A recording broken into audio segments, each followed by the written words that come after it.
Beleza, galera? Jorge aqui de novo. O vídeo de hoje eu vou ensinar para você como fazer PBO da maneira adequada, mas esse vídeo não é um videozinho de TikTok de 2 minutos ali que vai te ensinar a fazer PBO, tá? Esse vídeo vai ser realmente uma aula. Então existem várias variáveis que vão afetar. A primeira delas eu vou ensinar nesse vídeo, que é a configuração adequada do PBO. Mas tem outras variáveis que vão alterar o clock que o seu processador vai bater, que são a placa-mãe. A BIOS de algumas placas-mãe é muito ruim, não consegue entregar para o processador, às vezes, a tensão adequada. Às vezes o VRM daquela placa-mãe não consegue suportar adequadamente aquele processador. E daí, dessa forma, limita ali o processador, né? O VRM esquenta muito, daí por segurança ele vai baixar o clock do processador, enfim, tem várias variáveis nesse sentido. A temperatura do processador vai afetar, então os Ryzen em específico, eles têm um comportamento assim. Se tu deixa eles passarem de 70 graus, quando passa ali 71, 72, 73, vai aumentando a temperatura e vai abaixando o clock, entendeu? É assim que funciona o algoritmo do clock. E outra variável que também vai afetar muito é o tipo de aplicação que a gente está usando, né? Então, por exemplo, em jogos vai bater um clock máximo. Em programas de estresse como o Cinebench vai ser outro clock. Em programas de estresse como o Prime 95, que é um estresse extremo, vai ser um clock mais baixo, porque quanto maior o estresse que a gente bota no processador, mais ele consome, mais ele esquenta, e daí ele tem mais dificuldade de atingir ali clocks mais altos, tá? Então ele fica em clocks um pouco menores. Como é que vê o clock do processador? Como é que eu sei qual clock meu processador está batendo? A gente olha CPU-Z? Não, a gente não olha CPU-Z porque isso aqui é o core clock, isso aqui não é o clock efetivo. A gente precisa ver o clock efetivo, tá? Isso aqui, ó. Isso aqui é o clock efetivo de cada núcleo. Depois eu explico a diferença de core clock, que isso aqui não serve para nada, tá? E isso aqui é o clock efetivo que realmente interessa quando você quer fazer um overclock decente e atingir performance maior. Então eu vou rodar aqui o teste em estoque e a gente vai olhar como é que está batendo aqui o clock efetivo. Começou o teste, ele vai começar a subir aqui o clock efetivo e ele vai bater ali perto de 4.4 GHz, ó. E vamos olhar também a que pontuação vai chegar. Então, esse 4.630 pontos que está aqui em cima é a pontuação que eu atinjo com o PBO devidamente configurado, tá? E essa pontuação aqui embaixo foi uma que eu rodei antes aqui com o processador em estoque como ele está agora e provavelmente ele vai atingir essa mesma pontuação aqui, tá? Agora vamos lá para a BIOS. Beleza, eu estou aqui na BIOS da ASUS, vou dar um F7 aqui para entrar no modo avançado e a gente vai vir nesse menu aqui, ó, Advanced, onde vai ter a opção AMD Overclocking que está aqui embaixo. Você vai dar um accept ali e é aqui que você vai encontrar o Precision Boost Overdrive e é nesse aqui que a gente vai configurar e mexer, tá? Toda placa-mãe B350, B450, B550, todas elas vão ter essa opção aqui, Precision Boost Overdrive, dentro das opções AMD Overclocking. É aqui que a gente vai mexer. Vou colocar Advanced. Vocês me desculpem que eu estou filmando com o celular, mas é o que eu tenho para filmar aqui hoje. PBO Limits, manual, e aqui a gente vai mexer nesses 3 valores que são muito importantes. Precision Boost Overdrive Scalar, manual 1x. Você nunca bota isso aqui 2x, 3x, 4x, nada disso, tá? Outra coisa muito importante. Lá nos controles de tensão da placa-mãe, você vai deixar tudo em alto, tá? Então você não mexe em CPU voltage, você não mexe em socket voltage. Tudo isso é o PBO que vai controlar sozinho. Então, quais valores aqui eu estou usando para um Ryzen 5600? Pô, é só botar aqui 300, 999, 999, pronto, ele vai bater o clock mais alto possível. Não, não funciona assim, tá? Quando você coloca aqui valores muito altos, isso também não funciona bem para o algoritmo de configuração aí de cada processador. Esse algoritmo é uma caixa preta, mas o que a gente sabe? A gente sabe que valores muito altos não dão o melhor resultado, tá? Então você vai colocar aqui para um Ryzen 5600, você pode botar aqui 120, 100, 120, tá?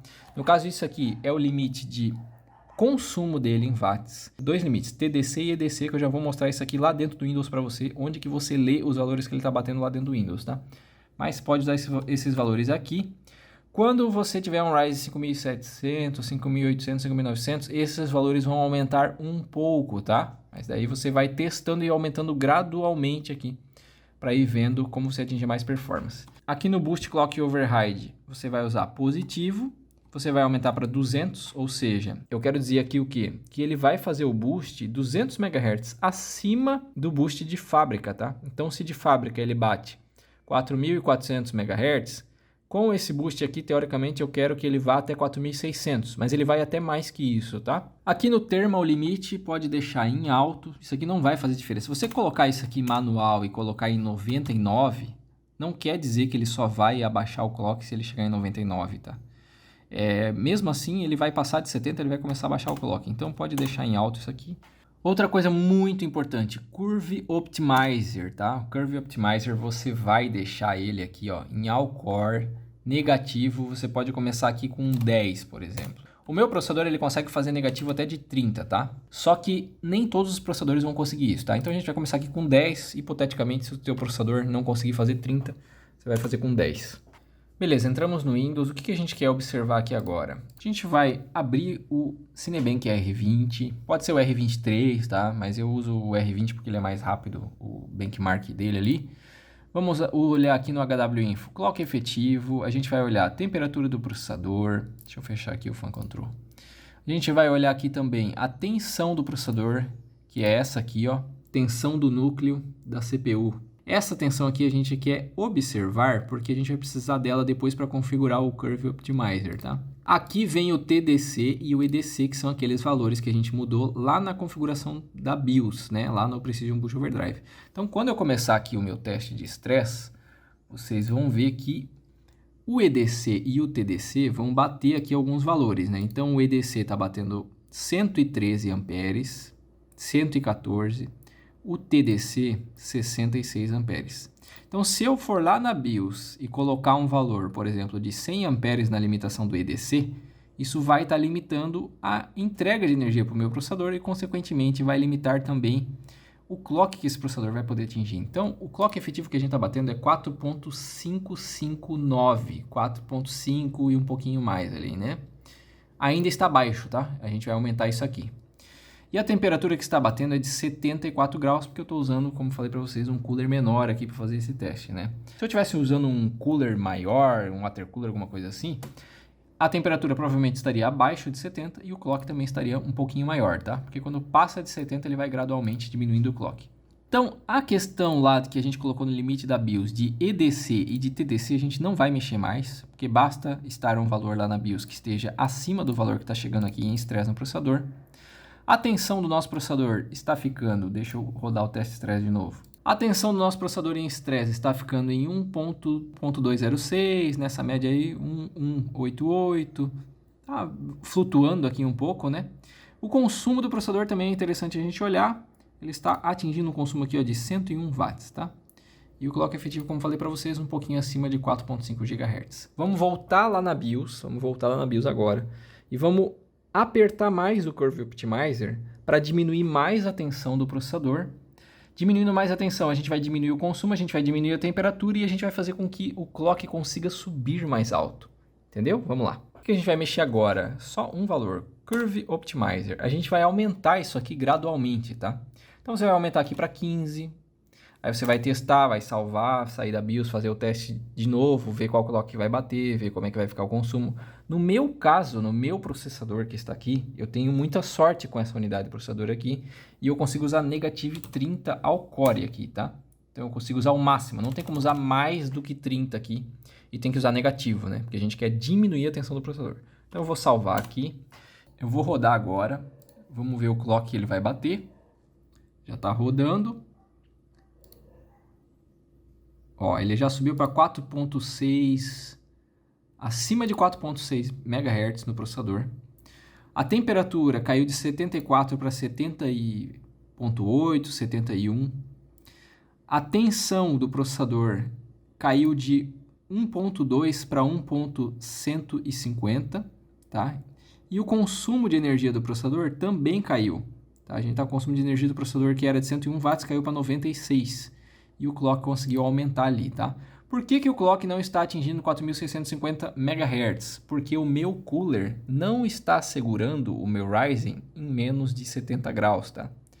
No meu caso aqui, essa minha unidade de processador, quando ela fica abaixo de 70 graus, quando eu estava usando aquele cooler maior, né, dos vídeos anteriores, que ela fica abaixo de 70 graus aqui, daí o clock chega em 4.650 MHz, chega um pouquinho mais alto, tá? Se você tiver um Ryzen 5700, tem um modelo diferente do meu, né? 5700, 5800, 5900, vai mudar um pouco os valores de TDC, de EDC e do limite de consumo, tá? Então aqueles três valores vão mudar no seu processador e o Curve Optimizer também vai mudar para o seu processador. Então você vai testar com menos 10, depois você vai testar com menos 15, menos 20, menos 30.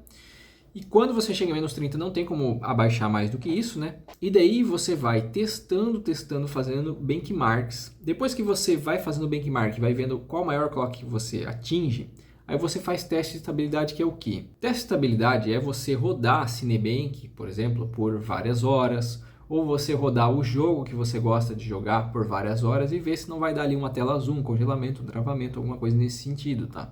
Então, eu acho que a melhor forma de testar a estabilidade é testar a estabilidade no que eu uso o computador para fazer. Então, por exemplo, no meu caso, eu uso o computador para editar vídeos, Adobe Premiere, né? E uso para jogar. Então, eu jogo e edito vídeo. Se não estiver travando, quer dizer que está estável, quer dizer que o meu PBO está bem configurado e está sensacional assim, entendeu? E daí eu não mexo mais em nada. E outra coisa que eu acho que é o mais importante que eu ensinei nesse vídeo, né, é clock efetivo, tá? Então, quanto maior for o clock efetivo, maior vai ser a performance que o teu processador vai entregar para você, tá? Eu sei que eu não tenho os melhores recursos para ensinar para vocês, como uma placa de captura, né? Eu filmei tudo aqui com o celular mesmo, mas era a forma que eu tinha para fazer isso hoje.